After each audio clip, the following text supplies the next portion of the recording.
अस्सलाम वालेकुम viewers, cricket की बहुत सारी खबरों के साथ मैं हूं इरफान असगर। और हम आज कहां से शुरू करें? पीएसएल से शुरू करें कि बिग बैश लीग से शुरू करें? देख रहे बिग बैश लीग से शुरू करते हैं, जहां पे जो बिल्कुल अभी उसकी क्लोजिंग के लम्हात हैं। और वहां पे राशिद खान ने जो है वो अफगानिस्तान के प्लेयरों ने कमाल ही कोई एक एक्टिविटी कर दिखाई है। और हुआ ये कि वो बॉलिंग कर रहे थे और उन्होंने पहले ओवर में 11 स्कोर खाया। और उसके बाद जब उन्होंने एंड किया है अपनी बॉलिंग का स्पेल, जो कि बिग बैश लीग का लास्ट मैच था, तो उसमें जब स्पेल एंड किया है 4 ओवरों का स्पेल, तो पता चला कि जी वो 17 रन दे के 6 विकेट उन्होंने हासिल कर लिए हैं। मतलब ये भी एक बड़ा ज़बरदस्त एक T20 के कैरियर में, और उसमें जो है वो एक अजीब ही किस्म का एक रिकॉर्ड है। जो 6 विकेटें वो इकट्ठे, मेरे सेलिब्रेशन यहाँ भी शुरू हो गई शायद 6 विकेटें जो है वो ले गए हैं, और वो एक बड़ी इस वक्त सेलिब्रेशन चल रही है और टॉप ट्रेंड भी कर रहे हैं। तो मैंने कहा ये यहाँ से शुरू करते हैं आपके साथ क्रिकेट की खबरों का सिलसिला। राशिद खान हमारे पास भी यहाँ पे आएंगे जब इंशाल्लाह यहाँ पे होगा, शुरू होगा हमारा PSL, और लाहौर कलंदर की तरफ से वो खेलेंगे। और लाहौर कलंदर के को बड़ी सपोर्ट मिलती है। पहले ख्याल था कि राशिद खान जो है पूरा स्पेल नहीं कर सकेंगे इसका PSL का, लेकिन अब उम्मीद है कि PSL का पूरा स्पेल वो कर लेंगे और हमारे साथ खेलेंगे। और अभी काफ़ी ज़्यादा चीज़ें PSL के हवाले से भी हो रही हैं, क्योंकि अभी जो है वो लंकाशायर और उसका जो लाहौर कलंदर का ही जो आपस का एक जॉइंट वेंचर था, और 17 तारीख को पाकिस्तान में मैच खेला जाना था, वो मैच कोविड की वजह से जो है वो कैंसिल हो गया है। क्योंकि कोविड के बढ़ते हुए रुझान की वजह से प्रॉब्लम आ रही है। अभी आपने देखा है कि अमेरिका वगैरह में हर जगह पे जो है वो बहुत ज़्यादा कोविड का एकदम मसला शुरू हो गया, और यहाँ तक हुआ है कि कुछ मुल्क जो है वापस लॉकडाउन की तरफ जाना शुरू हो गए हैं। तो अभी हमें बहुत एहतियात करनी पड़ेगी। अभी कोविड की तरफ से वैसे तो काफ़ी एहतियातें कर रहे हैं, जिसमें रमीज़ राजा के बड़े अच्छे कुछ स्टेप्स हैं। कि एक तो जब वो PSL का सॉन्ग बन रहे हैं, तो वो बना है, तो वो कह रहे हैं कि भाई PSL का सॉन्ग वहाँ पे चलेगा स्टेडियम में, और PSL के सॉन्ग के बाद जो है वो मैच शुरू हो जाएगा। साथ रमीज़ राजा की स्पीच होगी। कोई इतना बड़ा फेस्टिविटी और वो हंसी मजाक और ये सारा कुछ और शो जो है वो नहीं होंगे। जैसे लास्ट टाइम जो है कोई 22 करोड़ रुपए का जो खर्चा सिर्फ ओपनिंग सेरेमनी के लिए था तकरीबन, उसमें तो वो उसको कट डाउन कर रहे हैं रमीज़ राजा, और कह रहे हैं गेम पे फोकस करें, गेम पे खर्चा करें, अगर करना भी है तो इधर उधर खर्चा ना करें। बड़ा अच्छा आइडिया, बड़ा अच्छा डिसीजन, और हम लोग बिल्कुल रमीज़ आपके साथ हैं कि ये ऐसी चीज़ होनी चाहिए, और इसको ख़त्म करें इन चीज़ों को जो बिला वजह के जो है वो वन टाइम जो है वो, उसमें भी लोगों को समझ नहीं आती, कंट्रोवर्सी होती है, सारा कुछ मसाइल ही हो रहे होते हैं उसमें कि किसने खेली और किसने गाली और किसने नहीं गाया, और सारा कुछ चल रहा होता है। ज़्यादा बेहतर है कि आप गेम पे फोकस करें। और इस बार जो डिसीजन हुआ है वो यही हुआ है कि जनाब जो ओपनिंग सेरेमनी में जो भी PSL का जो नेशनल सॉन्ग अभी बन रहा है, अभी वो नेशनल सॉन्ग नहीं, PSL का जो सॉन्ग बन रहा है वो बन जाएगा, और उसके बाद वो सॉन्ग डिस्प्ले होगा वहाँ पे, और उसके बाद रमीज़ जो है वो अपनी ओपनिंग स्पीच देंगे। उसके बाद पहला मैच हो जाएगा। पहला मैच जो सारी बात है, जो विनिंग टीम है वो है मुल्तान सुल्तान, और उसके साथ जो होस्ट टीम होगी कराची की, कराची किंग्स, इनका पहला मैच है। और उसके बाद फिर चल सो चल है। 27 जनवरी से बड़ा मेला सजने वाला है इंशाल्लाह। कोविड के हवाले से उन्होंने इस बार ये किया है कि पूरे का पूरा जो जहाँ पे प्लेयर्स ठहरे होंगे पूरे का पूरा होटल ही बुक करा रहे हैं, ताकि कोई आना जाना एंट्री एग्जिट हो ही ना। लास्ट टाइम कोविड का जो बहुत बड़ा मसला हो गया था, तो उन्होंने उस चीज़ को अवॉइड किया, और अच्छे तरीके से उसको कोविड के SOPs के साथ जो है उसको लेके चल रहे हैं। और ये भी कोशिश कर रहे हैं कि जो अभी तक NCOC ने लास्ट टाइम भी कहा था कि वो कन्फ्यूजन का शिकार है, NCOC अभी तक कन्फ्यूजन का शिकार है। अभी तक ये डिसाइड नहीं कर पा रहे कि क्या सूरत हाल बनेगी, क्या कितने %, पहले 100% अटेंडेंस का उन्होंने कहा था कि लोग आके देख सकते हैं, लेकिन 100% से अब मुझे लग रहा है कि कुछ कम हो जाएगा। अभी वो ये कह रहे हैं कि जिनको वैक्सीन लगी सिर्फ वही लोग जो है आके देखेंगे। और उसमें एक और फीचर ये भी है कि जो 12 साल से कम से ज़्यादा उम्र के बच्चों की उनकी वैक्सीनेशन चेक होगी कि वैक्सीनेटेड हैं, तो वो ग्राउंड में आ सकेंगे। तो ये SOPs बड़े अच्छे लेके चल रहे हैं। फिर ये है कि एटलीस्ट 13 प्लेयर्स ग्राउंड के अंदर, 13 प्लेयर्स जो है आपके जो है वो कोरोना से बचे होने चाहिए। एक्स्ट्रा प्लेयर्स की इजाज़त मिल गई है कि एक्स्ट्रा प्लेयर्स आप रखें, अगर कुछ सूरत हाल हो रही है, कोरोना का मसला आ रहा है, तो कोई प्लेयर्स आगे पीछे सजे खपे हो सकें, और टीम पूरी हो। एटलीस्ट 13 प्लेयर्स जो हैं वो होंगे। अगर 13 प्लेयर्स से कम से ज़्यादा लोग कोरोना वैक्सीनेट, मतलब अगर एक टीम खेलने के लिए 13 प्लेयर्स नहीं अवेलेबल हो रहे हो कोरोना की वजह से, उनके वहाँ पे कोरोना फूट पड़ी है, तो फिर मैच कैंसिल हो जाएगा, और फिर मैच उसके बाद आगे रीशेड्यूल होगा, देख लेंगे क्या करना है उसका। तो ये इस किस्म की काफ़ी सारी चीज़ें जो है लेके चल रहे हैं।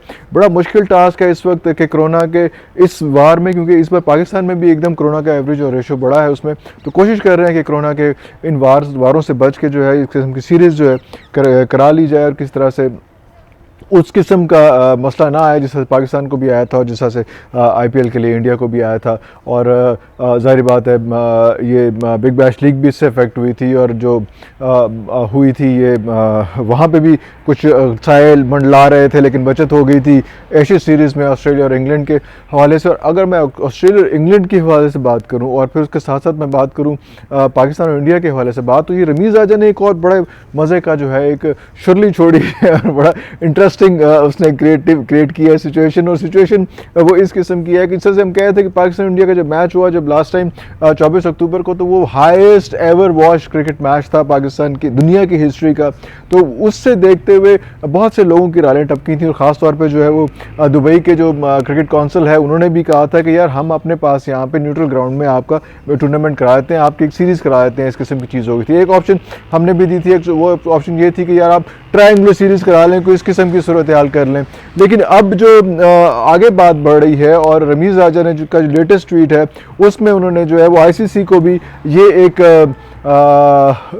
आइडिया पिच किया है। और वो आइडिया इस किस्म का बड़ा ज़बरदस्त किस्म का आइडिया इस किस्म का है कि वो कह रहे हैं कि क्यों ना ऐसा किया जाए कि एशिया सीरीज़ के जो आपस में लड़ने वाले लोग हैं और ख़ासतौर पर पाकिस्तान इंडिया के हैं, तो हम कोई 4 टीम्स की सीरीज़ करा ली जाए, जिसमें ऑस्ट्रेलिया भी हो, जिसमें इंग्लैंड भी हो, जिसमें पाकिस्तान भी हो, जिसमें इंडिया भी हो, और ये किसी न्यूट्रल वेन्यू पे जहाँ पे भी हो जाए, और इनकी एक सीरीज़ कराई जाए और देखा जाए कि क्या हल निकलता है। और वो मोस्ट वॉच्ड ऑब्वियसली होगी। जब आप एशिया सीरीज़ की बात करते हैं तो वो बड़ी इंपॉर्टेंट बड़ी ज़बरदस्त किस्म की सीरीज़ होती है और वो भी हाईली वॉच्ड होती है, अभी चल रही। और उसके साथ साथ जो है पाकिस्तान और इंडिया की तो वैसे ही रौला ही बड़ा होता है। तो ये बड़ा इंपॉर्टेंट ट्वीट था और बड़ा ज़बरदस्त मेरा ख्याल चीज़ें इस तरह से निकल के सामने आने वाली हैं जो हम देखते रहेंगे। और अगर ये इस तरह से हो जाता है तो आईसीसी को भी इसमें ज़रा सीरियसली सोचना चाहिए, क्योंकि बहुत रोकड़ा बनेगा और हम उनके रोकड़ा बनेगा, हम लोगों का जो है वो एक्साइटमेंट लेवल होगा। हम देखेंगे किस तरह से कितने अच्छे तरीके से ये चीज़ें हो सकती हैं, क्रिकेट को कितना फ़रोग मिलेगा। इस ये बड़ा इंपॉर्टेंट फैक्टर होता जा रहा है। लेकिन अभी हम थोड़ा सा इसमें थोड़ा sad part of the story की तरफ या हैप्पी पार्ट ऑफ स्टोरी की तरफ चलते हैं। यासिर शाह का जो है वो केस चल रहा था जिन पे उस पर एफआईआर हुई थी, और एफआईआर ये थी कि जनाब वो उन्होंने अपने दोस्त के साथ मिलकर एक वो विक्टिम ने उनके खिलाफ किया था कि अपना दोस्त उनका एक फरहान है उसके साथ मिलकर उन्होंने एक बच्ची को जो है वो हरास किया था, और उसके बाद फरहान जो दोस्त था उस पर रेप का केस था। उस बच्ची पे 14 ईयर्स की बच्ची थी और वो सारा कुछ था, और उसकी बच्ची की खाला ने एफआईआर जो है वो करवाई थी इस्लामाबाद में। उसके बाद फरहान पकड़ा भी गया, फिर वो भाग भी गया। पता नहीं क्या क्या सूरत हाल होती रही उसमें यासिर शाह जो है वो क्रिकेट का भी उसमें क्या पाकिस्तान क्रिकेट बोर्ड का भी उसके ऊपर आया कि जनाब हम इफेक्ट्स देख रहे हैं, चीज़ें देख रहे हैं, उसके बाद हम फैसला करेंगे।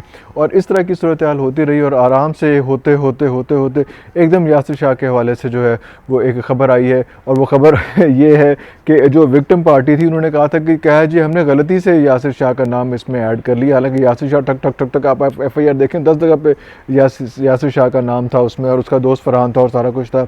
और यासिर शाह के बारे में ये भी कहा गया था कि यासिर शाह के साथ जब बात हुई तो उसने भी इसको कहा कि भाई मेरे पुलिस में बड़ी अप्रोच है, फौज में बड़ी अप्रोच है, ये है वो है, तो तुम मेरे खिलाफ ऐसी कोई हरकत ना करना, कोई बात नहीं है, हम इनकी शादी करा देंगे, ये कर देंगे, वो कर देंगे, फ्लैट लेके दे, पता नहीं क्या क्या बातें उसमें थी। तो अचानक एकदम ये खबर आई है कि यार ये यासिर शाह जो है वो उनका नाम इसमें से खारिज कर दिया गया है, और उनकी जो एक्यूज पार्टी थी उन्होंने यासिर शाह को कहा कि नहीं हमने गलती से नाम दे दिया था। अब गलती से नाम देने के हवाले से मेरा ख्याल इसमें कोई पकड़ होनी चाहिए, देखा जाना चाहिए कि यार इतने अगर तो था तो फिर तो गलती से नाम निकलना नहीं चाहिए, अगर नहीं था तो इतने बड़े नाम को इस तरह से डिफेम करने के लिए। अब हम ये देखेंगे यासिर शाह ने कोई पैक्ट किया है, कोई एग्रीमेंट किया है, कोई चीज़ की है, किस तरह से ये इस किस्म की हरकत हो गई कि बड़े आराम से जनाब आप करके निकल गए, किस तरह से इस केस में से निकल गए। क्योंकि थोड़ा सा हम इससे पीछे चलते हैं तो और मसाइल भी हैं हमारे, जिस तरह से आपने आजकल चल रहा है उस्मान मिर्ज़ा केस जो है वो चल रहा है। उस्मान मिर्ज़ा केस बड़ा ख़तरनाक रुख पे जा रहा है। वो इतना कुछ होने के बाद, वीडियो आने के बाद, सब कुछ आने के बाद, विजुअली सब कुछ आने के बाद, उस्मान मिर्ज़ा की इस किस्म की शक्ल है कि वो भूली नहीं जा सकती, इस किस्म का उसका जुस्सा है, सारा कुछ है। तो उस साल के बाद जो है वो अभी लेटेस्ट जो है वो ये आया कि जब उन्होंने वो जो एक्यूज्ड फैमिली थी उसने शनाख्त परेड के लिए उस्मान मिर्ज़ा के सामने आए, तो उन्होंने उस्मान मिर्ज़ा को पहचानने से इनकार कर दिया कि हमें नहीं पता ये कौन आदमी है, वो तो कोई और आदमी था। ये एक कमाल किस्म की सिचुएशन हुई है। और अंडर टेबल कहा जा रहा है कि जनाब ये कोई पैक्ट हुआ, इनका कोई 1 करोड़ रुपए में डील हुई और उसमें जो है केस रफा दफा हो जाएगा। ये चीज़ें ऐसे जो है वो अंडर टेबल होनी नहीं चाहिए और ये इसी तरह से सिलसिले ख़त्म होने चाहिए। ये बेचारे एक्यूज पार्टी होती है, डर जाती है, दब जाती है, परेशान हो जाती है, हरास हो जाती है, दोबारा से हरास हो जाती है, पहले भी हरास हुए थे, हरास हो जाती है। इन कामों पे थोड़ा सा जो है वो एहतियात करनी चाहिए, थोड़ा सा हमें देख के चलना चाहिए, थोड़ा सा हमें करना पड़ेगा इन चीज़ों का कि ये देखा जाए। जिस तरह से इस केस पे भी गवर्नमेंट का भी पॉइंट ऑफ व्यू आया कि नहीं हम तो टेकअप करेंगे, क्योंकि every crime is actually at first crime against the government, the state, और उसके बाद जो है जो इस पार्टी के अगेंस्ट हुआ होता है क्राइम, जिस पे जो अक्यूज पार्टी होती है वो तो होती है। तो ये एक बड़ा इंपॉर्टेंट फीचर है, इसको देखना पड़ेगा इस तरह से करने के लिए। ये भी हम वो शाहजेब कत्ल केस जो है वो उसमें भी हम जा रहे हैं, उसमें जो शाहरुख जतोई है वो किस तरह से उसको पहले उसको डेथ सेंटेंस हुई, उसके बाद जो है उसको डेथ सेंटेंस हुआ, लाइफ टाइम इम्प्रिजनमेंट में हुई। उसमें भी सेटिंग का आपस में एक्यूज पार्टी और अफेक्टेड पार्टी इन दोनों का जो है आपस में पैक्ट हो रहा था, चीज़ें हो रही थी, जिसमें पता चला कि वो जो शाहजेब के वालिदैन जो है वो finally they had to go to some other country और वहाँ जाके रहना शुरू कर दिया। पता नहीं इन्होंने सपोर्ट किया है क्या किया, वो भी जो है वो गवर्नमेंट ने भी टेकअप किया और टेकअप करने के बाद उसको ये सूरत हाल, इस किस्म की सूरत हाल के अंदर ले आया कि अब उस पर जो है वो लाइफ टाइम इम्प्रिजनमेंट है। और लाइफ टाइम इम्प्रिजनमेंट में क्या ऐसी चल रही है कि एक हॉस्पिटल के अंदर वो गए हैं वो अपना चेकअप करवाने के लिए, जो 5 मिनट के ज़्यादा कमर के दर्द का चेकअप नहीं था, और वहाँ पता चलता है कि वो 7.5 महीने से वहीं पे हॉस्पिटल में ही रह रहे हैं। और क्या हॉस्पिटल में आलीशान किस्म का जो है उनका कमरा है और सारा कुछ है। तो ये मेरा ख्याल है बहुत सी चीज़ें ठीक होने वाली हैं और बहुत सारा कुछ जो है इस मुल्क में रिपेयर एंड मेंटेनेंस मांगता है और बहुत कम टाइम है, क्योंकि अगर हम ज़्यादा जल्दी ये काम नहीं करेंगे तो फिर ये चीज़ें हम पे हावी होती जाएंगी जैसे हावी होती जा रही हैं। तो थोड़ा सा हमें एहतियात करना पड़ेगा, थोड़ा सा लिहाज करना पड़ेगा, थोड़ा सा हमें स्ट्रिक्ट होना पड़ेगा इन चीज़ों के लिए, क्योंकि इन सब चीज़ों को, लॉ एंड ऑर्डर को जो है वो हम इस तरह से खुला नहीं छोड़ सकते। आप सबसे बहुत सी दुआओं की दरख्वास्त है, इजाज़त दीजिए। अल्लाह हाफिज़।